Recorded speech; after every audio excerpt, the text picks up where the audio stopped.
এই এই ভিটে মাটি ছাড়তে হবে, মানে অনেক ধন্যবাদ কর্নেল। এই ভিটে মাটি ছাড়তে হবে, এটা এখন আর একটা রাজনৈতিক ভয় না।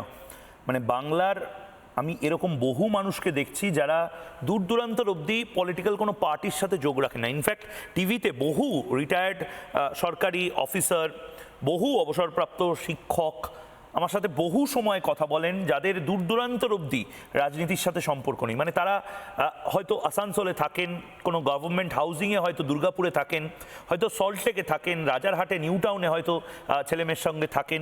তাদেরও এবার মনে হচ্ছে যে না, একটা অংশ জেহাদিদের অংশ খুব বাড়াবাড়ি করছে। মমতা বন্দ্যোপাধ্যায় একটু বেশি রকম হিন্দু বিরোধিতা করছেন, যতই তিনি জগন্নাথ মন্দির বানান, যতই তিনি বলুন যে আমি হিন্দুদের জন্য এই করেছি।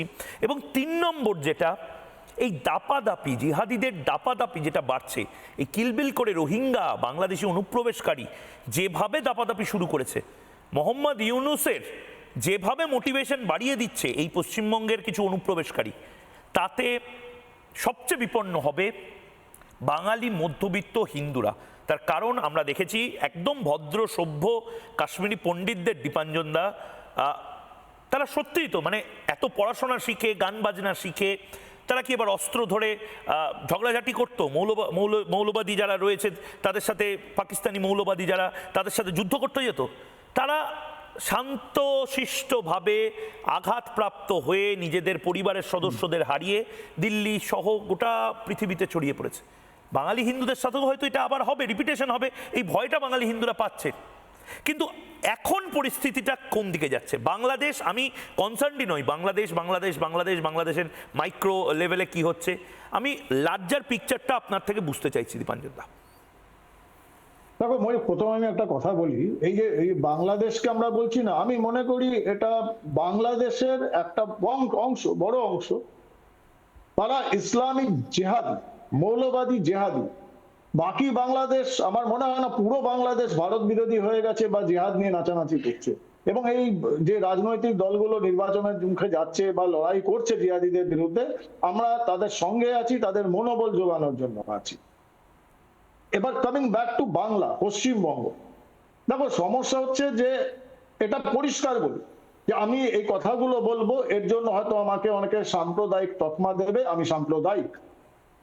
আমাকে হয়তো বলা হবে বিজেপির দালাল বা বিজেপির লোক, তাহলে তো বলতে হবে কর্নেল দীপ্তাংশু চৌধুরী বা ঝন্টু বারাইক বা আমি, আমরা তিনজনের একজনও কিন্তু বিজেপির এই মুহূর্তে কোন রকম সমর্থক বা মানে সভ্য নই বা বিজেপির মেম্বার নই।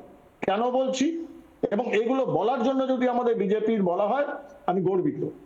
দেখো ব্যাপারটা খুব পরিষ্কার, আমাদের পুরাণে কিন্তু রয়েছে যে যখন হিরণ্যকশিপুর দৌর্বত্য অত্যধিক হয়ে গেছিল, তখন কিন্তু নরসিংহার আগমন হয়েছিল এবং নরসিংহা কিন্তু সেই নখ দিয়ে চিড়ে দিয়েছিল হিরণ্যকশিপুকে।